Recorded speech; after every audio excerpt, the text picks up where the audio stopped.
Greetings, wanderers. Welcome back to another Destination Spotlight. Today, we shine the light on Stockholm, Sweden.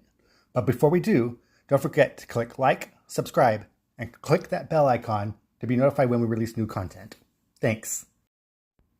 Stockholm is located about 1,028 kilometers or 638 miles away from the Arctic Circle. It lies along the Baltic Sea in central Sweden. It was officially founded in 1252 by Birger Jarl. Stockholm spans nearly 188 square kilometers, or 73 square miles, and consists of 14 islands connected by 57 bridges. Stockholm is the capital of Sweden, and as of 2024, it is estimated that 1,719,604 people live in Stockholm. While part of the European Union, Sweden has decided to keep the Swedish krona as their currency, also known as the SEK. Their government is a limited constitutional monarchy with a parliamentary system. The king and queen are King Carl XVI Gustaf and Queen Sylvia. King Carl XVI Gustaf began his reign on September 15, 1973. The next in line for the throne is Princess Victoria, who was born on July 14, 1977, which is interesting considering this family line began in France. Sweden has a prime minister named Ulf Kristersson, who has held the position since 2022. Swedish is the official language of Sweden, but don't worry about a language gap, because 89% of Swedish people speak English, and they speak quite proficiently. The predominant form of spirituality in Sweden is Christianity, particularly Lutheran. Stockholm's climate is considered Baltic, meaning it's moderately continental with cold winters and mildly to pleasantly warm summers. On average, the relative humidity is 77.8%, but that can differ depending on the time of year. Rain is spread out throughout the year, but July and August are the wettest months, although some sources indicate September is also pretty rainy. High season in Stockholm is June through August, where the average high is 71 degrees Fahrenheit, or 21 Celsius, and the average low is 52 degrees Fahrenheit, or 11 Celsius. Due to its proximity to the Arctic Circle, during the summer, you can expect 16 hours of daylight. Low season is November through March, where the average high is 37 degrees Fahrenheit, or 2.78 Celsius, and the average low is 26 degrees Fahrenheit, or -3 Celsius. So, pretty chilly. But the Swedish have an adage where they say, there is no such thing as bad weather, just bad clothing. In the winter months, you can expect only 6 hours of daylight. During shoulder season, which takes place between April and May and September to October, the average high is 56 degrees Fahrenheit, or 13 Celsius, and the average low is 36 degrees Fahrenheit, or 2 Celsius. As a whole, Sweden is considered a very safe place to visit, coming in 39th out of 163 on the 2024 Global Peace Index. So, as long as you keep your wits about you, you should do okay. Even though the Swedish people are proficient in English, I always find it nice to know a little bit of the native language. So, let's tackle some useful phrases. It is considered common courtesy in Europe to say hello at any initial interaction, such as entering a store, interacting with a vendor, or asking somebody for assistance before you launch into your question.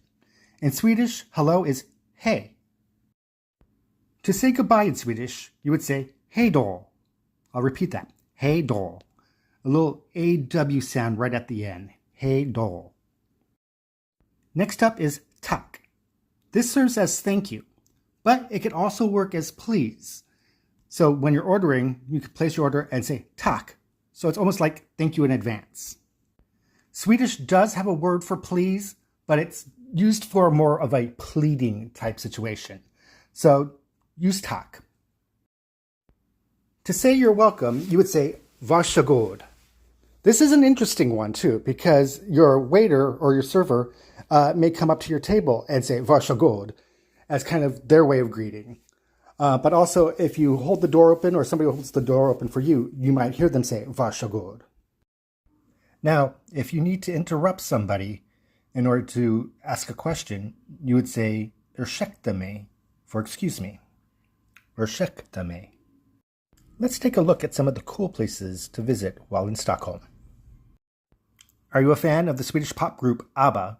then you must see the ABBA Museum. It's more than just a museum of memorabilia. There are many interactive features to this museum. So walk in and dance out. On August 10th, 1628, the most powerful warship in the Baltic, named Vasa, set sail on its maiden voyage and sank, killing all but 30 of those on board.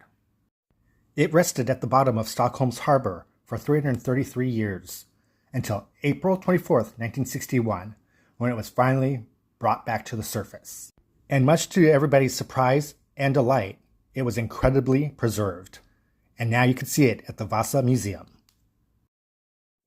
Want to see how the royals live? Go visit the Royal Palace in Gamlestan, also known as Kungliga Slotten.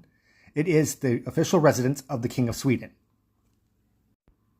The palace is open year-round and serves as a combination residency, workplace, and cultural historical monument.